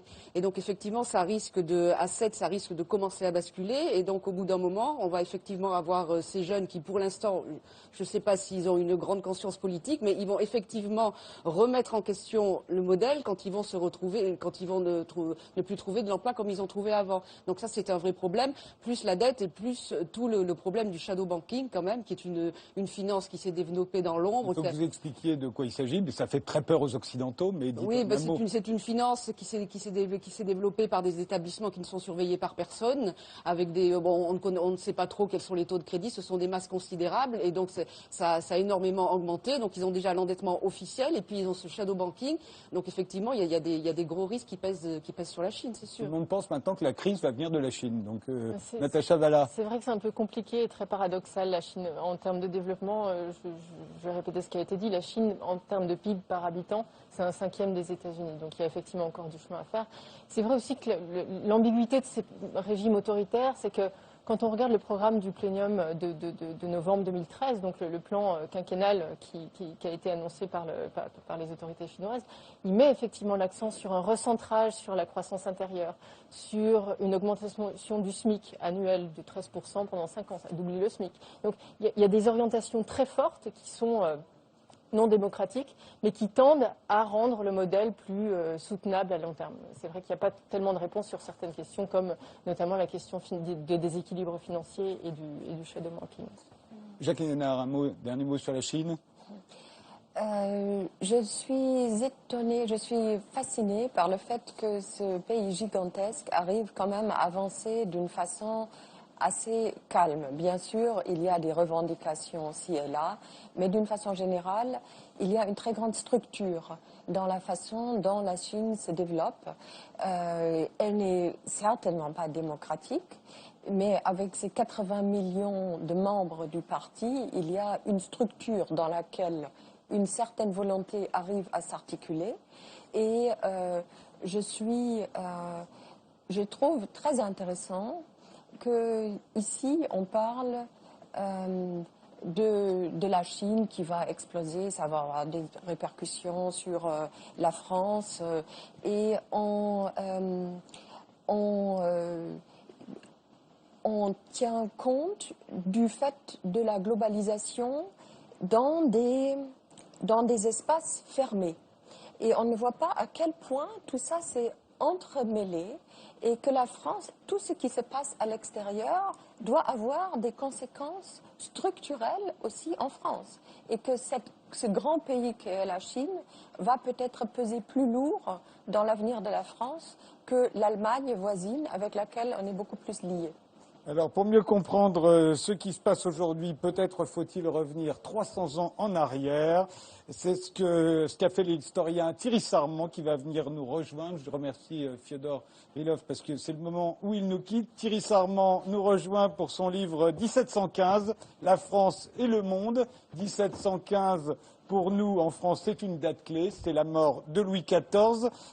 C'est aussi une date entre ce que l'on appelle le grand siècle, le siècle de Louis XIV, et le siècle des Lumières, 2 siècles pendant lesquels, pour nous, c'est évident, la France était le centre du monde. Alors, qu'en est-il exactement à la mort du roi Soleil, qu'on va retrouver dans toute sa splendeur, hein, Louis XIV peint par Rigaud en 1701, mais là, en étant en 1715, Thierry Sarment, est-ce que la prépondérance française, est-ce qu'elle est réelle? Vous qui avez fait de l'histoire globale, votre livre c'est de l'histoire globale, c'est pas de l'histoire franco-française. Alors la France en 1715 est un peu dans l'état des États-Unis actuellement. C'est-à-dire que c'est une puissance qui est la plus grande d'Europe, une puissance qui a été pendant plusieurs décennies au sommet, et des signes avant-coureurs de son déclin à venir se présentent. Et elle va rester une très grande puissance pendant tout le XVIIIe siècle, mais elle va perdre, je dirais, de sa superbe, alors que d'autres montent, et ces autres qui montent, c'est notamment l'Angleterre. Oui, on le voit directement. Hein. Paris est effectivement une ville merveilleuse, immense, 500 000 habitants. On parle français dans toute l'Europe, dit-on, on s'habille à la française. Néanmoins, il y a un petit pays qui est juste à côté, 3 fois moins peuplé, l'Angleterre, qui a une ascension absolument fulgurante. On va voir le roi d'Angleterre à ce moment-là, Georges Ier, et puis son premier ministre, Robert Walpole. Ils ont l'air d'être beaucoup plus modernes que nous quand on lit votre livre, l'Angleterre. Alors l'Angleterre est comme aujourd'hui une anti-France, puisque la France est catholique, l'Angleterre est protestante, la France est absolutiste, l'Angleterre expérimente un premier parlementarisme. Ce n'est pas encore la démocratie, mais c'est déjà un gouvernement représentatif. Et puis la France est terrienne, la France n'aime pas beaucoup aller au-delà des mers, n'aime pas beaucoup entreprendre, et en revanche l'Angleterre, beaucoup plus pauvre, beaucoup moins peuplée, elle essaime à travers le monde, et notamment dans ses colonies d'Amérique. Elle a un port, Londres c'est un port énorme, un port international. Londres c'est déjà 700 000 habitants, plus grand que Paris. Et c'est Voltaire qui, se trouvant en Angleterre, se moque des marquis poudrés français et glorifie au contraire les négociants qui, eux, font la fortune de l'Angleterre, alors que les nobles français, eux, se contentent de se passionner pour l'heure du lever du roi. Alors, le français d'il y a 3 siècles est comme celui d'aujourd'hui, c'est-à-dire il donne des leçons au monde entier. On a pu l'entendre ce soir. Et puis pendant ce temps-là, d'autres travaillent et font fructifier de nouveaux types d'économie. C'est à ce moment-là, vous dites, en 1715, qu'il y a un basculement de l'Europe vers l'Europe du Nord, protestante, l'Angleterre, l'Allemagne bientôt, la Hollande, au détriment de l'Europe du Sud catholique, la France, l'Espagne, le Portugal, qui sont toutes des nations qui vont être en déclin dans très peu de temps. Et ce basculement, en fait, se traduit encore aujourd'hui, puisqu'on voit bien que la capitale de l'Europe, c'est Bruxelles, donc une ville de l'Europe du Nord, et les puissances dominantes, eh bien, on voit qu'elles sont au nord, et notamment cette Allemagne dont on a parlé ce soir. Alors dans la rivalité entre l'Angleterre et la France, il y a évidemment l'Amérique du Nord. On va se rendre en Amérique du Nord, où en bleu, on va voir sur cette carte les possessions françaises en Amérique du Nord. C'est absolument impressionnant, alors qu'en rouge, on voit les possessions anglaises, qui sont pour l'essentiel les 13 colonies américaines, enfin anglaises en Amérique, plus exactement. Sauf que cette carte, évidemment, est totalement trompeuse. Oui, la Nouvelle-France, qu'on appelait la Nouvelle-France, En fait, c'est rien du tout. C'est une fiction. C'est un peu un trompe-l'œil, comme étaient ceux qui ont connu les anciennes classes où il y avait l'empire colonial de la Troisième République qui couvrait le tiers du monde, mais c'était généralement des déserts ou des jungles. Et là, c'est à peu près la même chose, c'est-à-dire qu'on domine titulairement des immenses plaines de l'Amérique du Nord, du central, où il y a quelques dizaines de milliers d'Indiens, d'ailleurs, dont les effectifs baissent à cause des maladies importées d'Occident, et puis quelques forts piquetés ça et là, où flotte le drapeau aux fleurs de lys, tandis que de l'autre côté, le long de la côte, il y a déjà 450 000 Anglais et des villes importantes de plusieurs dizaines de milliers d'habitants. Alors, par exemple, au Canada, il y a combien de Français en âge de porter les armes? Alors, il y en a 5 000. Et combien d'Anglais? 60 000. Oui. Et en Louisiane, il y a combien de Français en Louisiane, alors, tout dépend si on compte les Blancs, si on compte leurs esclaves, et si on compte les Indiens considérés comme sujets français. Mais des Occidentaux, il y en a 2500.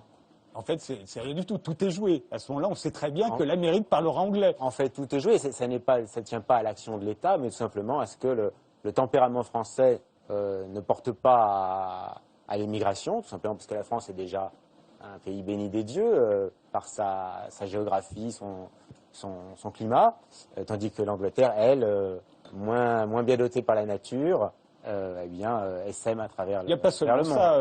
Les Anglais ont laissé tout le monde venir dans les colonies américaines. C'est pas notre cas. Alors les Français voulaient faire au Canada une petite France, donc avec organisation administrative à la française, gouverneur, intendant, évêque, et on ne voulait laisser venir que des catholiques très bien pensants, tandis que les Anglais, plus pragmatiques, ont laissé entrer toutes les dénominations protestantes.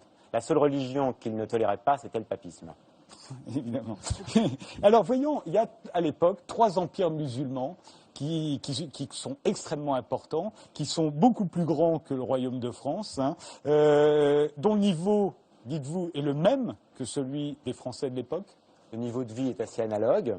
Alors ce qui est étonnant, c'est que ces grands empires musulmans entrent en déclin à peu près au même moment, sans que l'Occident y ait tellement part. Alors ça va assez contre la Vulgate qui dit que c'est le colonialisme qui est à la source de tous les malheurs du tiers-monde. En fait, cette crise globale des États musulmans tient plutôt à des tensions internes. Et, on va les voir dans le détail. À l'époque, on ne les appelle pas le tiers-monde. Hein. Au contraire, l'Empire ottoman, c'est gigantesque. On va voir un portrait de Ahmed III, qui est le sultan à l'époque, beaucoup plus puissant que Louis XIV. Il y a 25 millions d'habitants dans l'Empire ottoman, donc 5 millions de plus qu'en France. Mais ça s'étend sur c'est gigantesque. Oui, ça va jusqu'en Bosnie. De l'Algérie à la Bosnie, au sud de la Crimée et jusqu'à l'Arabie.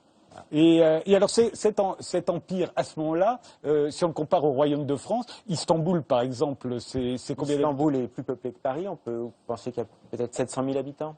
Et c'est une très très belle ville. C'est une très grande ville dont on admire déjà la situation géographique. Et les touristes, c'est amusant parce que les touristes du XVIIIe siècle vont voir exactement les mêmes choses que nous. Ils vont à Sainte-Sophie, ils vont à la Mosquée Bleue, et ils rêvent du harem que malheureusement ils ne peuvent pas approcher.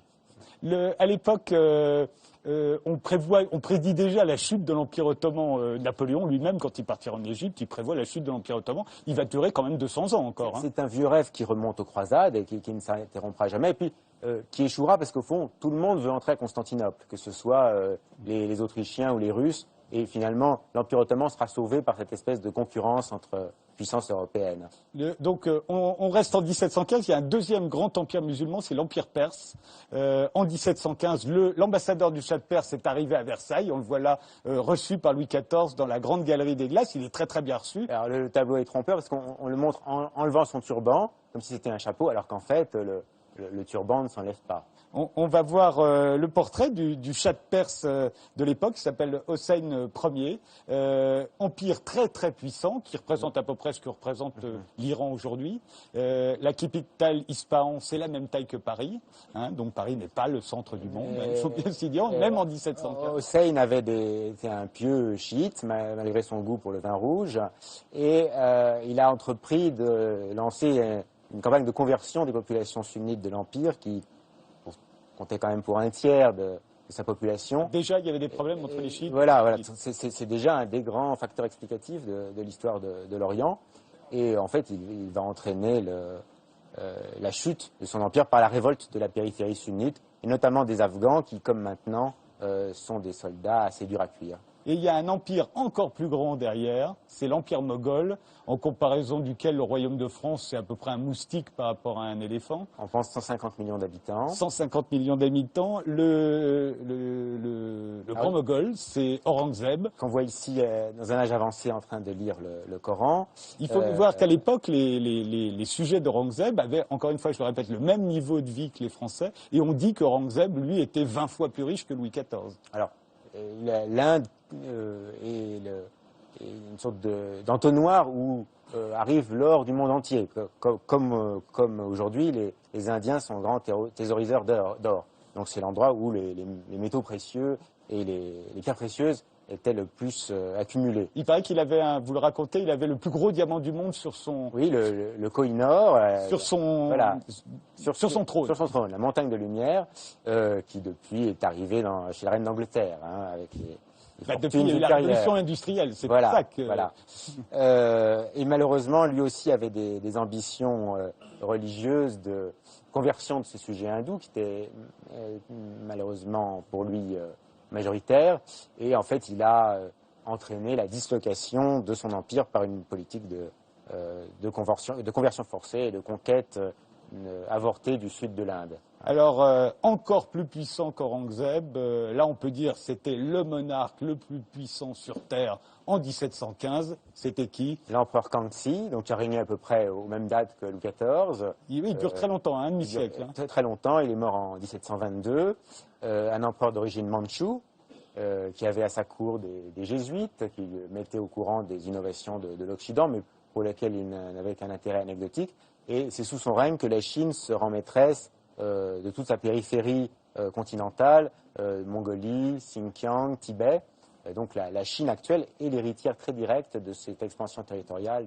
L'expansion chinoise va durer jusqu'au pratiquement à la fin du 19e siècle. Jusqu'à la fin 18e. Alors comment se fait-il qu'à fin 18e, pardon, comment se fait-il qu'on en a parlé comme de l'empire immobile?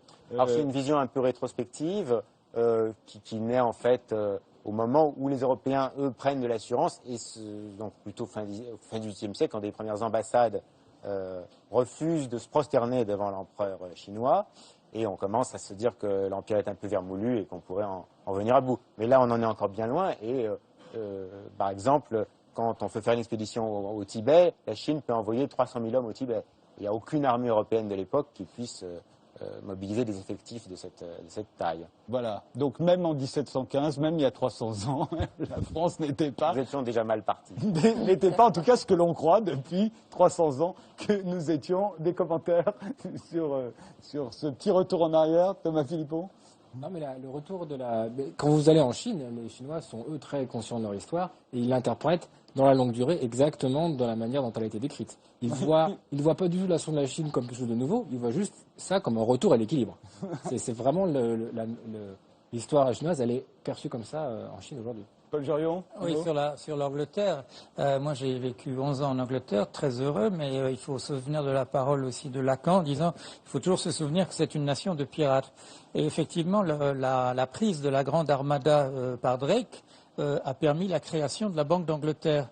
La richesse du pays a été multipliée, je ne sais pas quel facteur, mais à ce moment-là, simplement en prenant de l'or qui avait été pris au Nouveau Monde et en le faisant passer de l'Espagne à qui il était destiné dans les caisses de l'Angleterre. Ça fait une différence énorme. On n'a pas parlé, évidemment, c'est dans votre livre, de l'essor des grandes compagnies, notamment anglaises, pas seulement, d'ailleurs, les Provinces-Unies aussi. Florian Philippot, un mot très rapide. Oui, pour moi, dans mon cœur, la France sera toujours au centre du monde. Voilà, elle l'a toujours été, elle le sera toujours. Mais ces histoires sont magnifiques et on aimerait qu'on les apprenne davantage à nos écoliers, à nos enfants, à qui on a retiré des heures d'histoire progressivement et je m'en félicite pas du tout. Guillaume Duval? Oui, simplement, Louis XIV, c'était peut-être très, très beau à Versailles, etc. Mais enfin, je pense que c'était aussi une époque très difficile pour les Français, qui ont eu des années de famine très, très nombreuses durant cette époque-là. Alors, il y avait déjà des problèmes climatiques à ce moment-là, mais souvent, quand les rois vont bien, le peuple va pas forcément très bien, et à ce niveau-là, il ne faut pas confondre les deux. L'autre chose qui me frappe, mais c'est la question démographique, c'est-à-dire que les Français ne le savent plus du tout aujourd'hui, mais pendant 2 siècles, on a été le peuple qui avait la démographie la plus négative ou la plus faible en Europe, pendant que les Allemands, les Anglais étaient très nombreux, faisaient beaucoup d'enfants, etc., etc. Attendez, non, aujourd'hui, on était le pays le plus peuplé. On était le pays le plus peuplé, mais cet avantage démographique s'est peu à peu inversé. C'est au XIXe siècle que là on perd cette domination démographique. Oui. Et donc, les politiques publiques ont fini par inverser les choses aujourd'hui, mais les Français ont complètement perdu cette histoire. Un dernier mot, Jacqueline Hérin. La France a une grande école d'historiens qui continue. Je trouve ça formidable. Ça leur permet de prendre un peu de distance. Le tout est après de regarder plus loin. Je vous remercie tous les 8 d'avoir participé à cette émission. C'était la dernière de l'année. On se retrouve le vendredi 9 janvier. Et on se quitte avec Benjamin Clémentine. Il est anglais. Il avait fait sa première apparition à la télévision française dans Ce soir ou jamais en novembre 2013. Il était encore inconnu à l'époque. Il est revenu pour nous interpréter un extrait de son premier album qui va bientôt sortir. La chanson s'appelle Némésis. Benjamin, c'est à vous.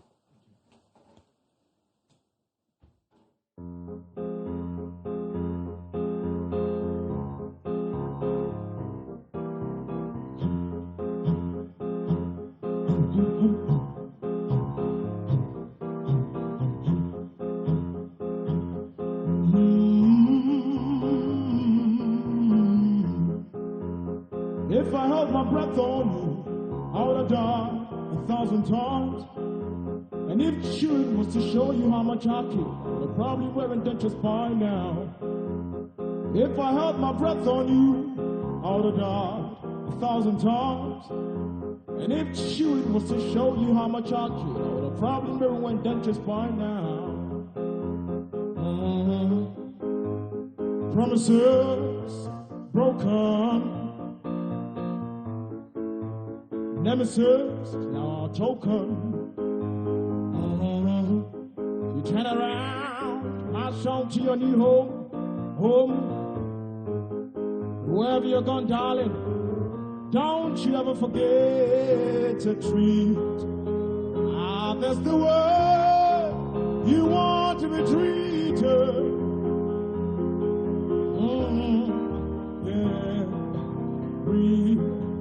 Remember your days are full and numbered.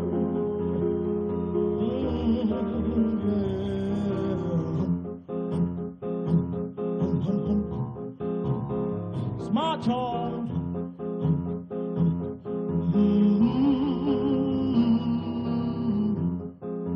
And if you held your breath on me, you would have died 1,000,000 times.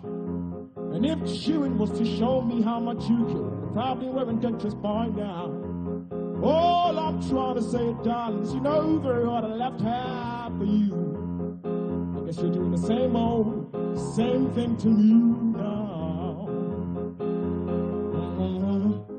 Now these days, Hennessy dries my veins. As our Genesis smiles back at me. Heresy might be your new faith.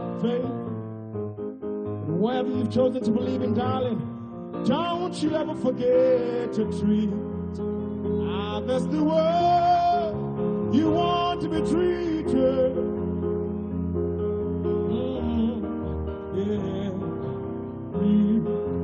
Remember your days are full and numbered.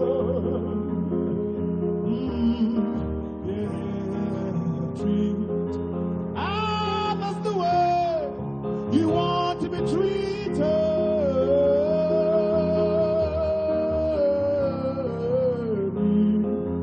Remember your days are full and numbered. Can't say anything for you no more.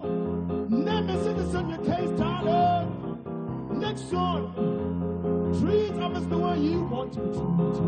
Otherwise, you get your punishment. And life ain't a bitch. Nemesis sins.